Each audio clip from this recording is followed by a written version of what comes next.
A very warm welcome to Chatham House, everyone. I'm Bronwen Maddox, I'm the director. And an extremely warm welcome to Dr. Jaishankar, External Affairs Minister of India, who's going to talk to us about India's rise and role in the world.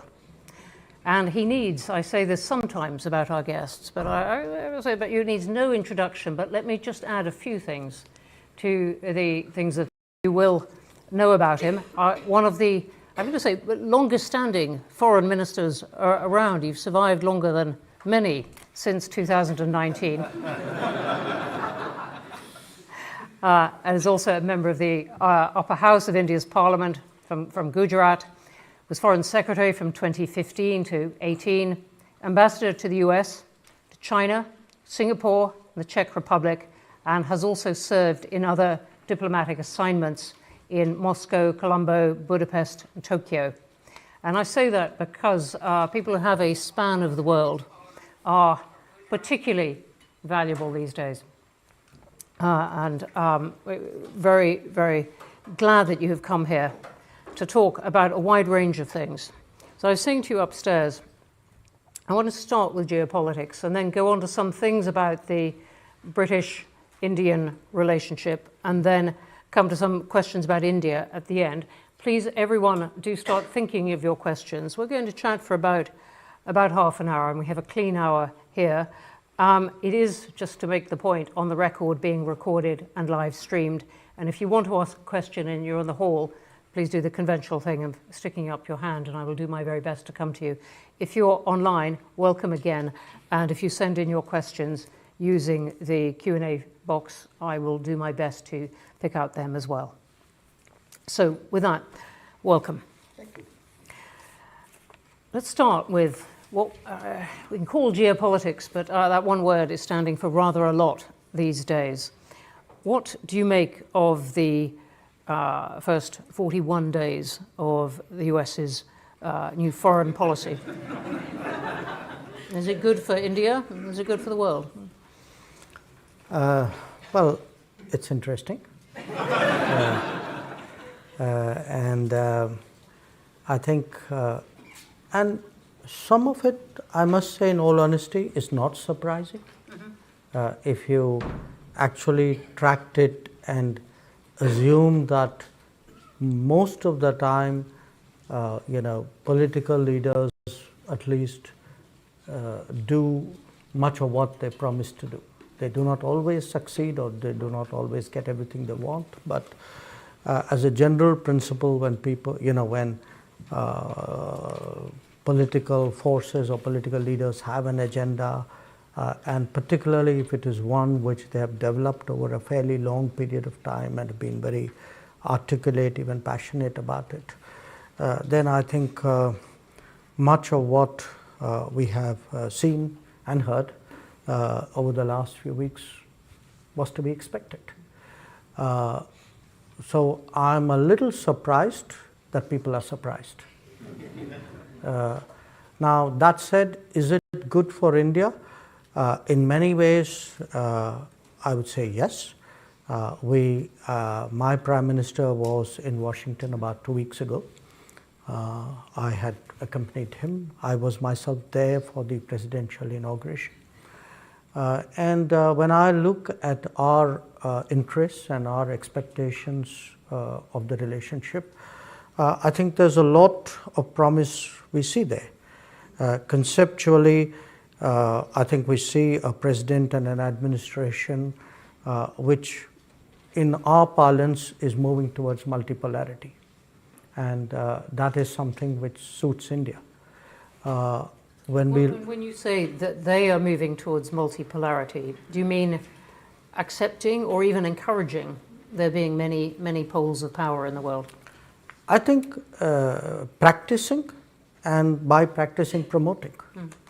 That since 1945, one tends to think and talk about the United States as US and the Western world. So it's more like a bloc rather than a nation.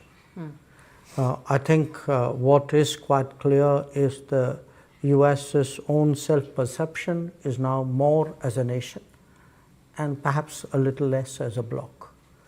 Not entirely, one and not the other, but definitely the needle has moved in the direction of a more national personality and a more national analysis of its self-interest. If one looks, at our own relationship politically, to be very honest with you, we've never had any issues with American presidents, at least in recent times. There's no baggage which we carry or burden that the relationship carries. I think from President Trump's perspective, the one big shared enterprise that we have is the Quad. And the Quad is an understanding where everybody pays their fair share. So there's no spat about who's paying for whom. There are no free riders in Quad. So that's a good model for which works, which was restarted during President Trump's first term. And if I were to look at some of the big priorities of this president, many of them actually work for us. He seems to be, for example, committed to keeping energy prices reasonably affordable and stable. We welcome that. He is putting a lot of emphasis on tech, on the development of tech, on the use of tech as a game changer in global politics. I think that offers a lot of possibilities, for us. He appears open to connectivity initiatives of a certain collaborative nature. We have deep interest in that. So I would say, and of course, he has a certain view of trade, as you may have noticed. I was sitting here thinking we've got this far without mentioning trade or indeed tariffs, and I was wondering where you thought India would come out of this great tariffs exercise. I was coming there with Babit. Good. I'm just making sure we get that. We had a very open conversation about it, and the result of that conversation was that we agreed on the need for a bilateral trade agreement. And our trade minister, in fact, is there in Washington doing exactly that right now. I was thinking as you were talking, the piece in the Financial Times by Martin Wolf this week saying the West is over. Do you think that's right? I wouldn't put it so sharply, but I would say today there are clearly, American interests are more sharply defined. And I suspect so are European interests. I'm not sure where exactly Britain is, probably non-aligned between the two. But it's very clear. It's possible that it has not yet sharply defined its interests. Yes. But we might come on to Britain in a moment. But just staying with this picture, I would love to hear more about where India is going to position itself. Multipolarity, as you said. There is China. We still don't know exactly what the US might choose to do with China. It's clearly bringing Russia a bit more in from the cold. Where is India going to put itself in this position?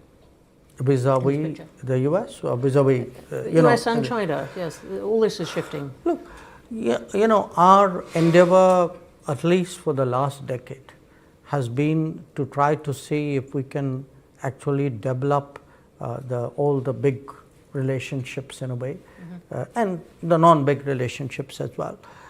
In parallel, we understand that each one of them is different. Sometimes the issues are different.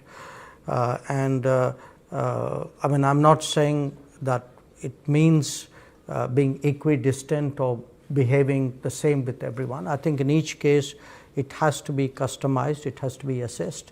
And then you look at, what are the advantages and what are the challenges and what are the benefits and what are the risks, and you arrive at a certain position or equilibrium. And if we can do that successfully, with all the major powers and groupings, that actually puts you in a much better position in a world which we could see was heading towards multipolarity. So it's, I mean, think of it really as, in a sense, from what used to be said was a very bipolar world, which wasn't entirely true, and then a unipolar, which also wasn't entirely true.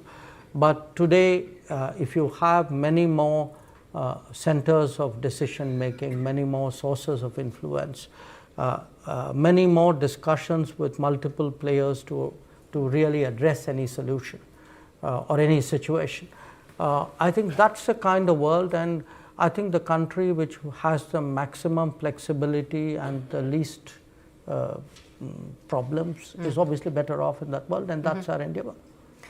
That's a really interesting point. I remember you saying on the platform at the Munich Security Conference, not this year, the big J.D. Vance year, but last year, you were on the platform with Antony Blinken, which seems a long time ago. And you were saying, well, look, we're going to trade with Russia to some extent, oil and some military support, and we'll trade with you. And he looked, meaning the US, and he looked startled at that. But that is the kind of flexibility you're talking about. No, I don't think, to be fair to him, I don't think he was startled. I mean, by that time, we'd been doing it for some time. Yes. Maybe not surprised, but still, I'm going to stick with startled for the directness of your position. You know, look, we've always been very honest about it. We've been honest about it, and I must say, even in 2022, we had discussed it at some length with the American administration, and I say this to their credit. They were also quite understanding about it, because you know, one issue which has been in a sense distorted, the whole energy trade. The fact is that after 2022, you did not want the Ukraine conflict to trigger a global energy crisis. We did not want to see global inflation, and which meant that somebody had to buy Russian oil if the oil markets had to be kept at a reasonable price. So I think there was an understanding about the need for that, and in fact, I remind people, you know, that was one of the reasons why there was a very conscious decision not to, you know, mix that trade with sanctions. So I think people have been very sober and very, I would say, sensible about insulating the global economy from that particular aspect. So we've been very, you know, honest about it, because I would rather tell our partners and the rest of the world up front what we are doing. I see no reason why we should be, you know,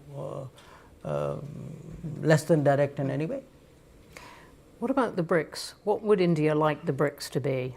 Economic grouping or ideological one? What's the value of it going to be? You know, look, it's hard to put a label on it, and we all like putting labels. I mean, that's what we do for a profession. I mean, that's why you have you do what you do, and I do what I do. But some things are not so easily defined, and BRICS is one for this reason. I can't say that it's, you know, I couldn't put an ideological label on it, in the sense, if you look at the BRICS members, even the original members, we are a very diverse group. We are an exception to the normal rules on which groups are formed. I mean, normally countries who are proximate geographically to each other or have some particular shared history or some kind of ethnic or linguistic commonality. This is normally the basis to create a group. Now, BRICS defies all those assumptions. So it's not like the Commonwealth, it's not like the NATO, it's not like the G7. It's not like anything which had been conceptualized earlier. What it had, I mean, if I were to really look at what brought BRICS countries together, it was a sense among very major powers that they were not getting their due place or due share of global conversations and decision making, and they would be better off if they came together and then, shall I say, sent a collective message. So that is how BRICS started, and since then I think clearly they must be doing something right if so many countries want to join BRICS, and so many countries actually have joined BRICS. So we've had an expansion from the original 4. South Africa joined, and then it has become a double-digit membership in Joburg in 23, and in 24 last year in Kazan we also added dialogue partners, the concept of dialogue partners. So so the group has grown. Yes, we do discuss economic issues. We also discuss political issues. It's not like we don't. So I wouldn't straitjacket it. I wouldn't. It's, as I said, it's hard to find a single adjective which would do BRICS justice. Do you see a role for India in acting as an intermediary in any of these current conflicts? I'm thinking of the role that Saudi Arabia has taken on in at least bringing the US and Russians together in Riyadh. India has been carefully not committed itself on Ukraine, but do you see a role for India in this? I'm not sure. I'm not sure. I'll only tell you what we have been doing so far. It'll be hard for me to predict what could happen in the future. We have been one of the few countries who have been regularly talking to both Moscow and Kiev at various levels. My Prime Minister has been talking to President Putin and to President Zelensky. We have met with the presidents, the ministers, the national security advisors, the defense ministers. So, at various points of time, if there was a moment or an occasion when our weighing in was useful, we have tried to do that.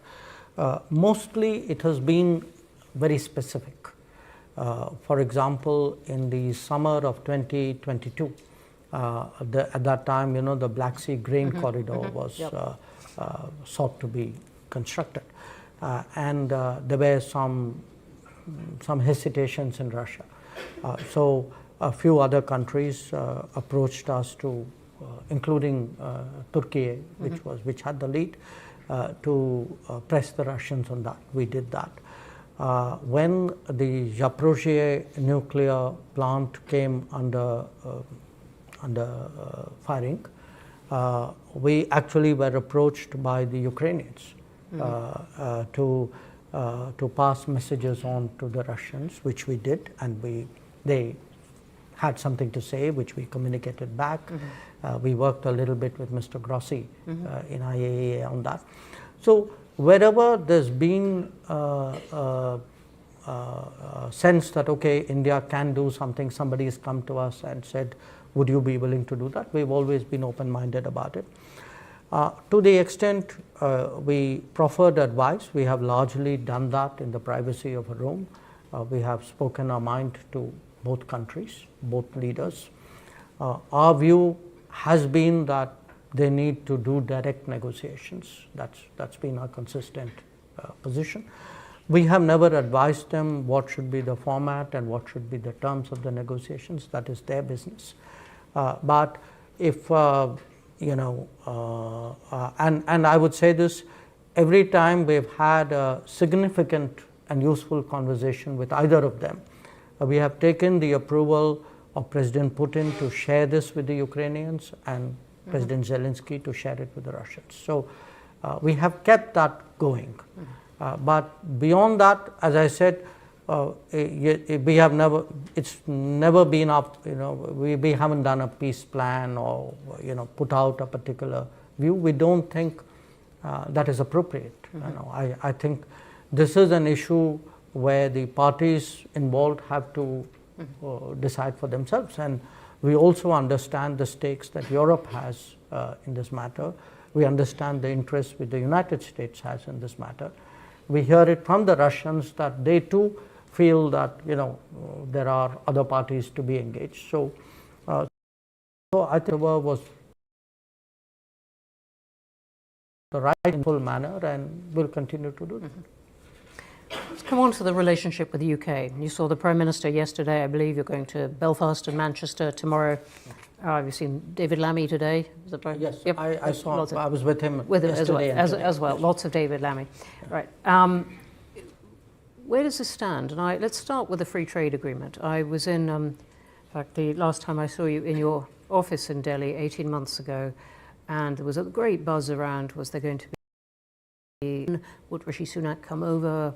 Could he tuck in the cricket as well? There's a whole fuss around it. Then 18 months goes on. Is it intellectual property on pharmaceuticals? Is it visas again? Where is this? I think some progress has been made in the negotiations. I mean, first of all, let's understand this is a negotiation. Negotiations, and it's a serious negotiation, because when you do an FTA, you're really locking in your country into a long-term arrangement with another partner. So you don't do that in a hurry, you don't necessarily, frivolously. So there is a lot of homework, there are a lot of forward projections made of what are the benefits and what are the costs. So it's a fairly complicated process. It's not just like going to a shop and buying something. Given the complexity, to me, it's natural that it would take time. We were discussing upstairs how this can burn up decades of people's lives. I'm not sure I think it should take decades. I mean, with the EU, we are into our third decade. It's not experience I recommend to anybody else. But we would like to accelerate this. I got a clear message. I also met Secretary Reynolds. So I think from Prime Minister Starmer, from Foreign Secretary Lammy, from Secretary Reynolds, I got a consistent message from all of them that the British side is also interested in moving it forward. We had a round last month in February in Delhi when Secretary Reynolds was there. We remain in touch. I had a few points to convey on behalf of my concerned colleagues as well. So I am cautiously optimistic that it will, hard to say when it would come to head, but I certainly would hope that it doesn't take that long. And in the broader relationship with the UK, how do you see that changing?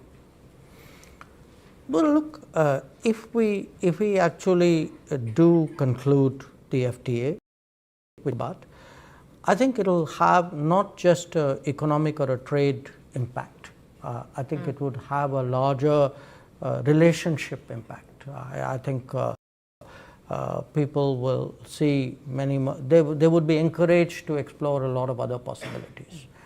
And there are possibilities. I mean, I give you an example. We've had a British university actually open a campus in India. Now, that's a big deal. It's a big deal because when we have a few successful cases, these numbers would grow. Now, we've allowed foreign universities, we've opened up the education sector to foreign universities fairly recently. If you look at the numbers, I mean, we have today about 1 million plus, maybe 1.25 million Indian students studying abroad at any given time. There would be at least twice that number of people who would have been interested, and had they had an opportunity, would have liked to explore that. And in addition to that, there would be many others if they saw the, if instead of them going out, they actually saw the universities coming to their homes or close by, they might be interested as well. So I can think of the education sector as a completely, new area which would open up. So when you have something momentous happen in a relationship, I think it will have a ripple impact on a whole lot of other sectors.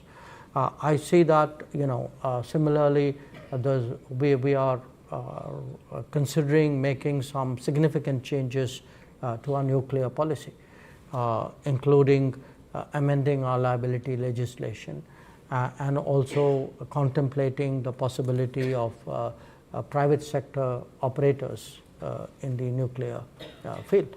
Now, that too is a potential area of collaboration. I could give you a whole lot of areas. Now, I think many of these are waiting to happen. We need, something like an FTA would provide that sort of tailwind, which would It'd be quite wrong for me to ask you in detail everything the Prime Minister said, but nonetheless, what is the stumbling block at this point on the FTA? And there is no such stumbling block. Look, if there are negotiations sector by sector, I mean, let me say this. I mean, pretty much everything I have here is inaccurate.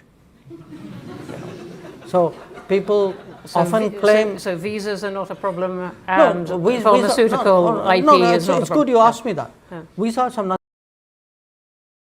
I mean, the only concerned with are the visas for intra-corporate transferees, which is business people going to take up jobs in their particular branch of the same business.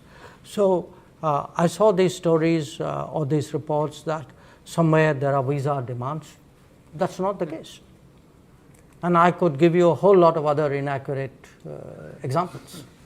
Look, it's not that there's some big boulder out there which we need to get out of the way. I think these are painstaking negotiations. And they are painstaking because, as I said, these are serious commitments which are being made, which have economic consequences, which will affect the lives of people in a way. So I think there is a sense of responsibility with which negotiators go about that business. Thanks very much indeed for that. Let me just ask you a couple of things before we go to wider questions, a couple of things about India itself.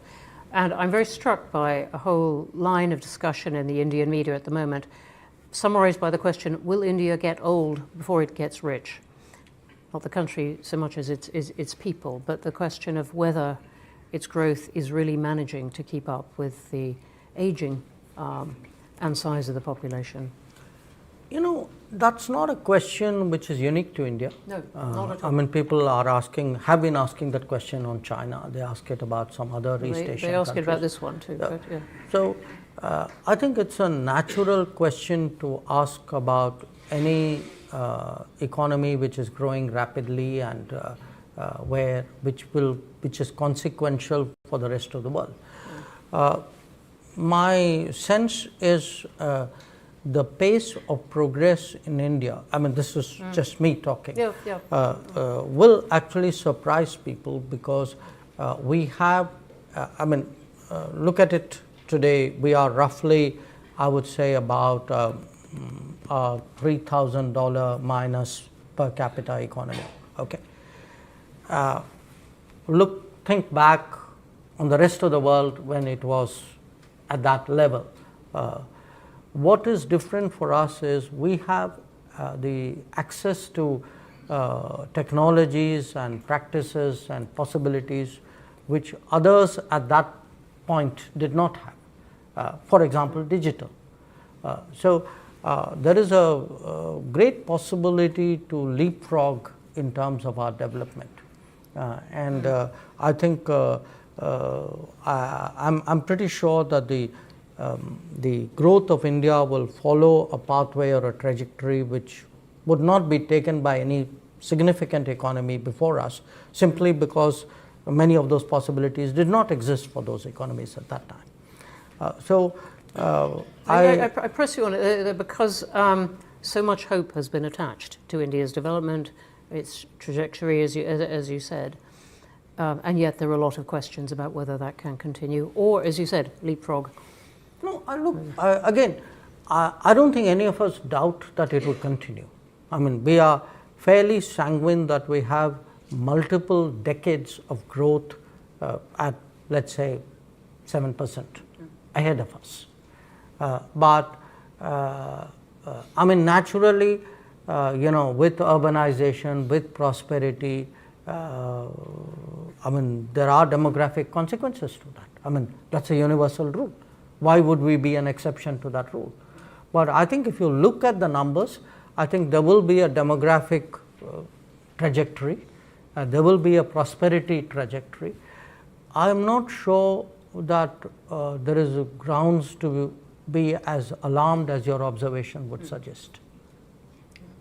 Thank you. We might come back to that in the questions. Let me just ask you one more, something that comes up in parts of certainly with the British media, with parts of the British government, about whether India is still a place where minorities feel that they can thrive. The argument being, look, it's great if you're part of the Hindu majority, but becoming a less comfortable place if you're Muslim, Hindu, Muslim, Tamil, Sikh, whatever.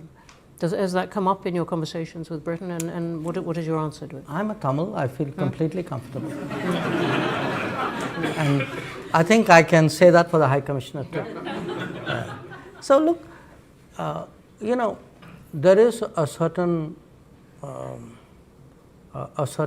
politics prevalent in some parts of the world, very driven by a kind of a vote bank consideration, very driven by creating identity lobbies, actually pandering to them, stoking a certain attitude, and we don't think actually that's very healthy politics. So if the idea of good politics is all about how do I look after, cater to minority demands, I think to me good politics is actually about treating your citizens equally. And when I look at the last 10 years and I see many of the big transformations underway, let us say housing entitlements, loan entitlements, business entitlements, I think as a polity we've been very, very fair. To me, that kind of tokenism is actually very destructive politics. So I would actually dispute the idea that somewhere that's an ideal to which we should all aspire. I think that is a model which we actually reject. On that note, let's go to wider questions. I don't know if the question will come up again, but thank you. Forest of hands up immediately. Let me start at this far side. I'm going to take two at a time. Mm-hmm. Please. And could you wait for a microphone to come, and please identify yourself as well. My name is Sylvie. I'm a journalist from South China Morning Post. So my question is, will Modi come to attend a SCO conference in China this year? And also, currently there's no direct flights between China and India. It's very difficult to get visa. And also, China and India are having very few journalists in the ground in each other's country. And how and when will those issues be resolved? This is about direct travel. All right. Do you want to answer that one? Let me just sum up that question. You asked me on flights, on visas, right, and journalists, and journalists, and also SCO. And would I be there for the SCO? Modi, also you. Prime Minister Modi. Oh, okay. All right, got it. Thank you. Okay, could I take one more? Yes, go in the middle. Yep, you. Thank you. Sachin Ravikumar with Reuters. In the context of Europe trying to boost its defense capabilities, would India's defense industry have a role to play in bolstering those capabilities? And is this something you would be promoting in the coming weeks and months? And secondly, if I may, vis-a-vis trade with the US, would India be open to lowering tariffs on car imports? Thank you. Thank you. Snuck past my usual guard of saying only one question, but you got two in. which were defence and cars. She got 3 in. Yeah. So, We're going to go to one question rule in a moment. On the first question, look, there was a certain context for why relations between India and China were disrupted. And the context was what China did along the line of actual control in 2020 and the situation which continued after that. Now, in October 2024, we were able to resolve many of the urgent issues, the pending issues pertaining to that, what we call disengagement of troops who had been deployed upfront. So after that, there was a meeting between Prime Minister Modi and President Xi in Kazan, and I myself have met Foreign Minister Wang Yi. Our National Security Advisor and our Foreign Secretary have visited China, and we are discussing with China some steps to see how the relationship can go in a more predictable and stable and positive direction. One of the steps which you did not mention, so let me to your 3 questions add a 4th one, which was the resumption of pilgrimage to Mount Kailash, which is in Tibet, which Hindu pilgrims have been going to for ages. So the resumption of pilgrimage, the direct flights between the 2 countries, the journalist issues, all these are being discussed. But there are some other issues. For example, we had a mechanism about trans-border rivers. That mechanism had stopped to meet because the relationship was very badly disrupted after 2020. So we're looking at this package. I mean, I think people tasked with that mandate are dealing with each other. It's hard, obviously we would like to see it done sooner rather than later, and then we'll see what happens after that. On your question, Can the Indian defence industry profit from yeah, Europe's new need for defence? We have a substantial Indian state-owned defence industry, but also now a growing Indian private sector defence industry. They are global in their interests and aspirations. It's even the state-owned ones, these are enterprises. They make the decisions depending on where there's demand and what the market opportunities are. Normally we leave it to them to make the business, the corporate decisions that they should, unless our national interest or our security interests are involved in some way. So I think if some of them wish to look at demands in Europe, I think that is a business decision that they should be taking. On the issue of tariffs, as I said, we have an understanding that we would be negotiating a bilateral trade agreement with the United States. So that process would unfold. Our trade minister is there holding discussions right now. So one has to see where that goes. Okay, another forest of hands. Right, I'm going to take the woman on the aisle there. My name is Palvasha, and I wanted to ask about, you mentioned BRICS and India's role in BRICS. Do you see India's role in the Middle East, because you spoke about Ukraine, but what about the Middle East, in specific Gaza? Okay, thank you very much. Here in the front, Chitij. I'm going to take three this time. Kshitij Bajpayee, Senior Research Fellow for South Asia, Chatham House. Many thanks for your very insightful remarks. I had a question about India's neighborhood. India resides in a region in which 3 countries are in the midst of IMF bailouts, Sri Lanka, Pakistan, and Bangladesh. 2 countries could be regarded as potentially near failed states, Myanmar and Afghanistan, and two countries with which India has a history of difficult relations, which also happen to be nuclear weapon states, and it also has active territorial disputes. Of course, I'm referring to China and Pakistan. You also have a relatively low level of regional economic integration and institutional integration, at least compared to other regions in terms of intra-regional trade.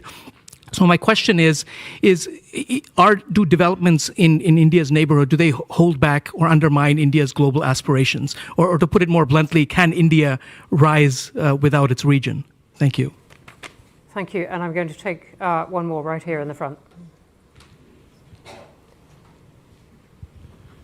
Thank you very much. I'm David Lubin. I'm an economist here at Chatham House. I wonder if you could comment on India's aspirations for the internationalization of the rupee, or more generally, whether you and the Indian government have a problem with dollar dominance in the international monetary system. Great, thank you. We have the Middle East, Gaza. We have whether India can rise without its neighborhood, without relations with its neighborhood, and the internationalization of the rupee. On the Middle East, obviously we have significant interests. I mean, depending on how you define the Middle East, if you were to include the Gulf in it, we would have more than 10 million Indians actually living there.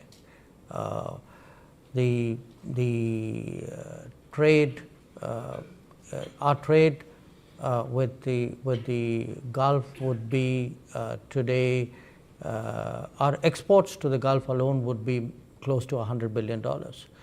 Our trade with the Mediterranean is close to $85 billion.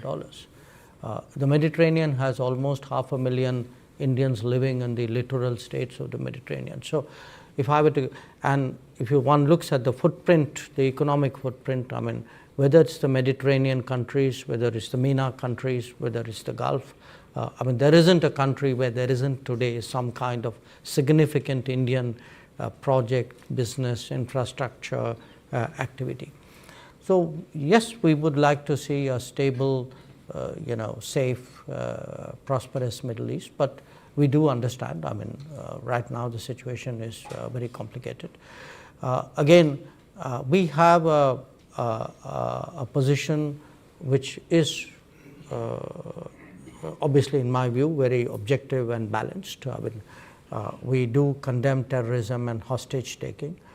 We do believe that countries have a right to respond to that, but we also believe that humanitarian law should be observed when undertaking operations.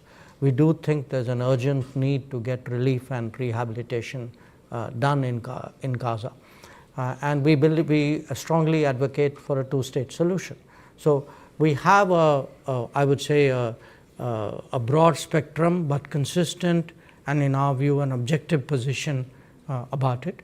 Again, if there is a peacekeepers today both in Lebanon and in Golan Heights. So if there is some way or something we should be doing, we are open to looking at it. We have been engaging pretty much all the players, Israel, Egypt, Jordan, Lebanon, Saudi Arabia, the Gulf countries, on that. So, but our sense right now is really it's largely the countries in the region who have the initiative and the United States. So if there are countries who have that initiative and doing something, it's good that they are doing something. So but our interests are that there's some kind of lasting solution found to the crisis. On your question, Kshitij, about the neighborhood, again, there are a lot of things happening on the ground. This may or may not fit into a theoretical construct. For example, if one looks at connectivity, and by connectivity I'm talking here of roads, of waterways, of electricity grid connections, of fuel supplies, of movement of people.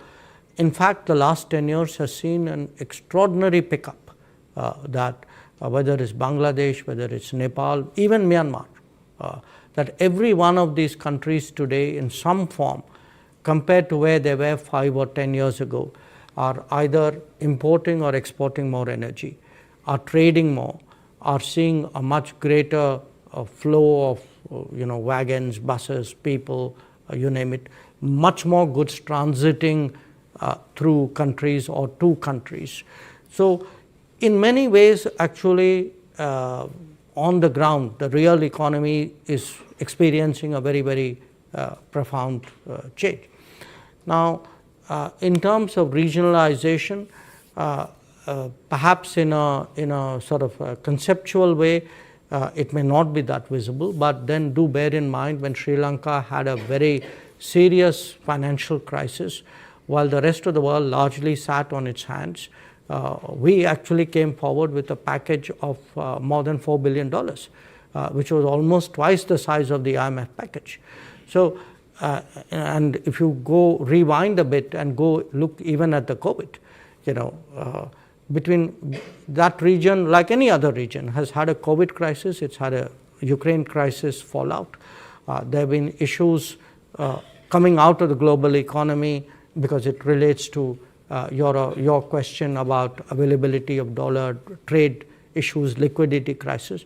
We've actually stepped forward for pretty much every neighboring country, whether it was supply of vaccines, whether it was supply of food grains, whether supply of fertilizers, supply of fuel, and as I said, in Sri Lanka, actually a huge economic package. So we do see today a regional responsibility. We do believe that our neighbors must do well, and that their prosperity and our prosperity are linked, and we think our own growth could be a lifting tide, is a lifting tide for the rest of them. But while we are a larger economy and by and large we are generous and non-reciprocal, we have interests like any nation. So we also expect our neighbors to recognize that and to cater to our sensitivities as well. So I'm not saying that it has to be an equal give and take, but there are gives and takes. And I think just like we have a responsibility to our neighbors, I think our neighbors also have a responsibility to us. The third question, the rupee. Internationalization of the rupee. We are clearly promoting the internationalization of the rupee for the very simple reason that we are actually promoting the globalization of India. There are more Indians who travel out. There are more Indians who live abroad. India's trade, India's investments, India's tourists have all grown. So along with that, the practice of using rupee will also grow. So in many cases, for example, we have established mechanisms for cashless payments between India and some other country. We have, in certain cases, supported trade settlements, but we have also supported trade settlements because there is a shortage of hard currency in many countries, especially of dollars. So in a way, there is a steady, I would say, externalization of rupee transactions. That's part of the globalization of India. But where the role of the dollar is concerned, I think we are very realistic about it. We have never had a problem with the dollar. Our relations with the US are probably at the best ever that they have been.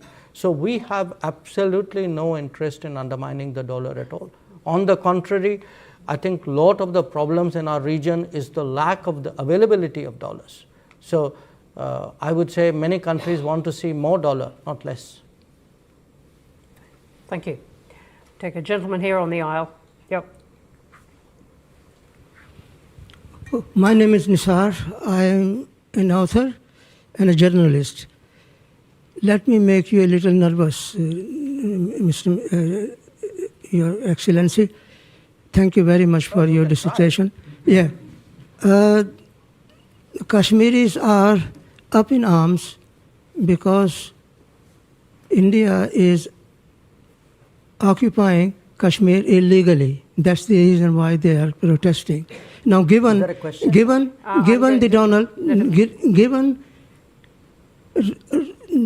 Mr. Trump's zeal for striking peace and peace deal, can Narendra Modi use his friendship with Donald Trump to solve out the problem of Kashmir? There are 1 million soldiers stationed in Kashmir to control 7 million Kashmiris. So what are you going to do about the Kashmir problem? Okay. You haven't spoken about it. Can we just capture Thank the question there? Thank you. And there was a similar one from Naomi Canton of the Times of India, pegged to the debate in the UK Parliament today mentioning Kashmir. All right, Kashmir, what are you going to do to solve it? Woman on the aisle in black and white, I think. Thank you. I'm Vedika, and I am a student at King's College London, studying international relations. So my question is that when we talk about Global South aspirations, and at the same time we talk about India and China's rivalry, so sometimes because of this rivalry, the Global South aspirations are somehow diluted. Do you think this rivalry can sort of reduce the impact of the Global South in the larger context? And what measures can Indian foreign policy and the decision makers take to make sure that this does not happen? Thank you very much indeed. And let me add one from online. Ishan Devala, do you see an opportunity for better relations with China in a multipolar world? Which relates to that last one. Everyone online, you're asking terrific questions, but they're really long. They look a bit like essays. Really good points. That was a nice short one. We have Kashmir. What are you going to do to solve it? We have Global South losing impact or not, diluted impact or not. And we have détente, the word used with China.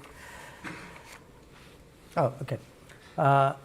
Look, on Kashmir, actually we have done, I think, a good job solving most of it. I think removing Article 370 was step number one. Then restoring growth and economic activity and social justice in Kashmir was step number 2. Holding elections, which were done with a very high turnout, was step number 3. I think the part we are waiting for is the return of the stolen part of Kashmir, which is on the under illegal Pakistani occupation. When that's done, I assure you, Kashmir solved. The second question, Global South. You know, look, there are different ways of looking at it, and I give you a perspective. What do countries in Global South largely want? They want more options. They want more experiences to compare, relatable experiences. They would like to get into relationships which actually help them build their society on a sustainable basis. So forget India, China for a moment. I think what is happening and is that much of the Global South in the previous decades had very limited options. You know, they either had Western options, they had multilateral development banks, which were in a way associated with it. Within the Western options, they had maybe some subsets out there. Then at some point, they had Soviet/Russian options. Then you had a set of China options. Now today, if there are Indian options, I would argue that actually it's better for the Global South. It's not worse, because they now have many more possibilities to choose from. They will be in a position to evaluate which of these options and which of these relationships somewhere fit into their growth aspirations. And I can certainly say, you know, where India is concerned, we have today projects in almost 80 countries of the Global South. We have delivered actually about 600 significant projects in the last many years. And I do think that by doing so, I mean, obviously the partner country is benefited, but it also strengthens the hands of the partner country in dealing with other relationships. So I would not put this negatively at all. In fact, just like I say for India's positioning, a multipolar world is helpful, I think for global south as well, I think a multipolar world is helpful, and it actually increases their negotiating ability. The last question, what kind of relationship we want with China. Look, we actually have, by any standards, a very, very unique relationship. I mean, first of all, we are the only 2 billion plus populated countries in the world. We have, both of us, a very long history. We've had the ups and downs in our history. You have today both countries on an upward trajectory. And here's the challenge. And it so happens we are actually direct neighbors. So the challenge is this, that when any country rises, its balances with the world and with its neighbors obviously change. Now, when two countries of this size, this history, this complexity, this consequence rise broadly in parallel, and obviously they have an interplay with each other, I think the issue is how do you create stable equilibriums and then transition into the next set of equilibriums or next phase of equilibriums. And we want a stable relationship, but we want a relationship where our interests are respected, where our sensitivities are recognized, where it works for both of us. So I think that is really been the challenge in the relationship.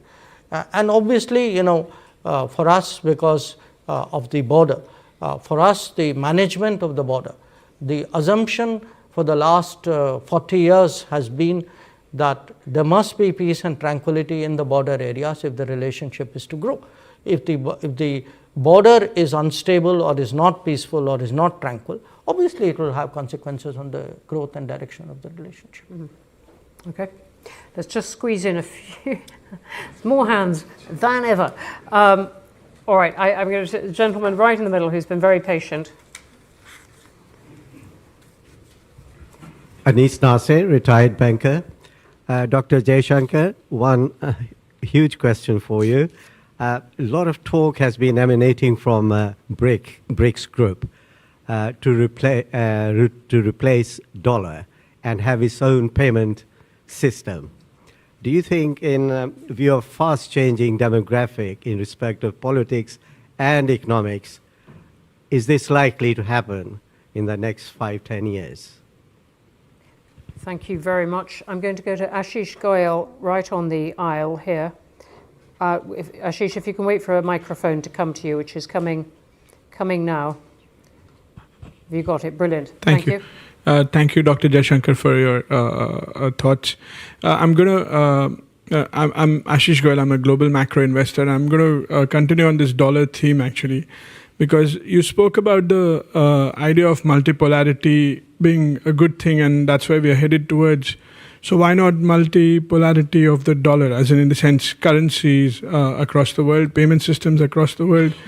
And just one perspective is that if the US did not have the dollar reserve status, by now you would have trashed the currency, because look at the fiscal deficit, look at their external deficit, all of that. So I understand that that's been the stable guiding force for the last 80 years. But I think going forward, India needs to prepare itself for a multipolar world, even in the dollar settlement system or the currency system in the world. So would love to hear your thoughts on that. Thank you. Okay, there's those two, and then I'm going to just take a different tack, because there really are quite a lot online about human rights. I'm going to say from Hamad Safraz saying, and he's speaking for many here online, India has positioned itself as the world's largest democracy, but concerns about its human rights record have been growing. The statement, how does India plan to address this issue? Does it acknowledge any shortcomings? And there are various others in that line, Shahid Ahmed as well. There is a cluster. So we have dollar and we have human rights. I could take a few more. Hmm? I could take. In education and especially in the pure sciences. I've always aspired to be back home, but receive international level education. So what are your thoughts on us reaching out into the world more accessibly and India becoming a center for global level research, especially in the pure sciences?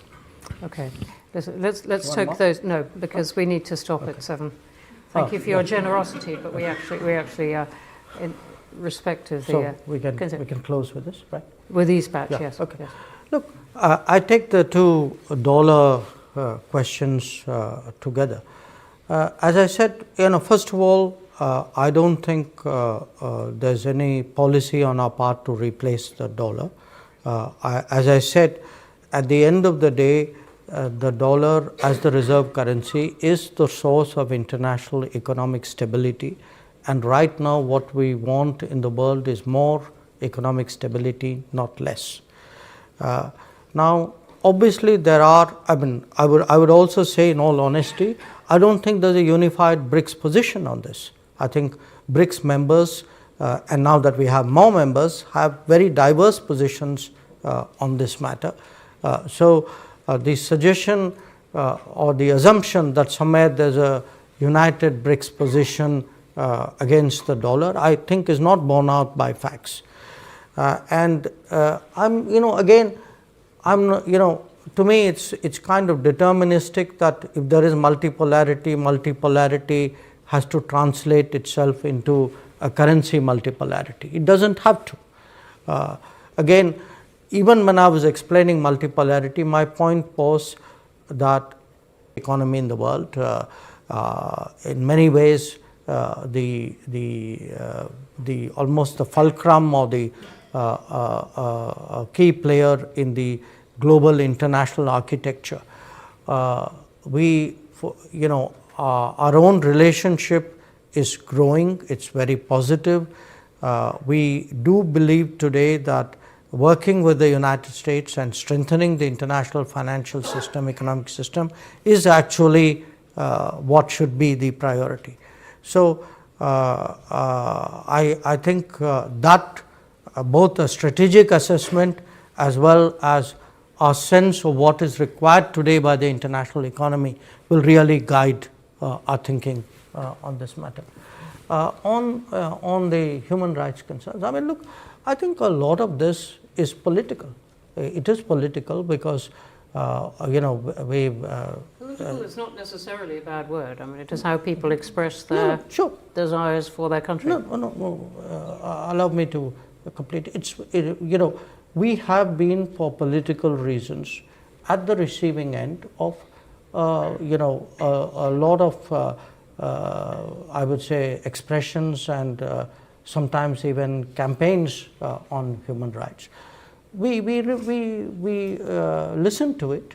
If we're not perfect, nobody is perfect. There can be situations which require redressal and remedy. But I would actually argue that if one looks around the world, to be very honest, I think we have a very strong human rights record. We as a democracy, as a credible democracy where people still have faith, and in fact growing faith in that democracy, where actually representation has broadened in every conceivable way over the last many decades, where the state has been very fair in terms of treatment of its citizens. I think any sort of sweeping concern on human rights is really misplaced. I don't see justification for it at all. And the last question on global level research. Today there is a big sort of spurt, I would say, in the innovation culture, in the startup culture in India. We also have a lot of global capability centers. In fact, I think about 40% of them globally are actually located in India. My sense is in the coming, say, 5 years, I actually expect to see both at an enterprise level as well as in terms of our own entrepreneurial tendency, I expect to see a much more energetic innovation and research culture. I mean, this is quite apart from what the government is doing. I mean, we have set up a National Research Foundation. There is a much greater push for various enterprises and agencies to invest more in research.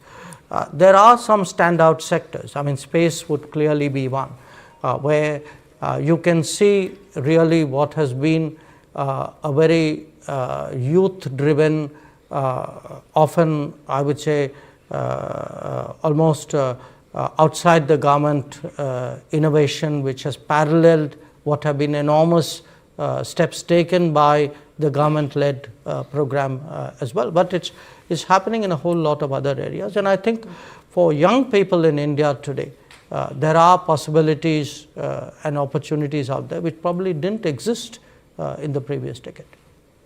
We are going to have to stop there. There was a forest of hands up. There are loads of great questions online, very few which I could squeeze in, but many of them thought-provoking, some of them charming. I'm looking at Raghu Ramachandran saying, what is your personal desire or vision for the world in the next 25 years, which I didn't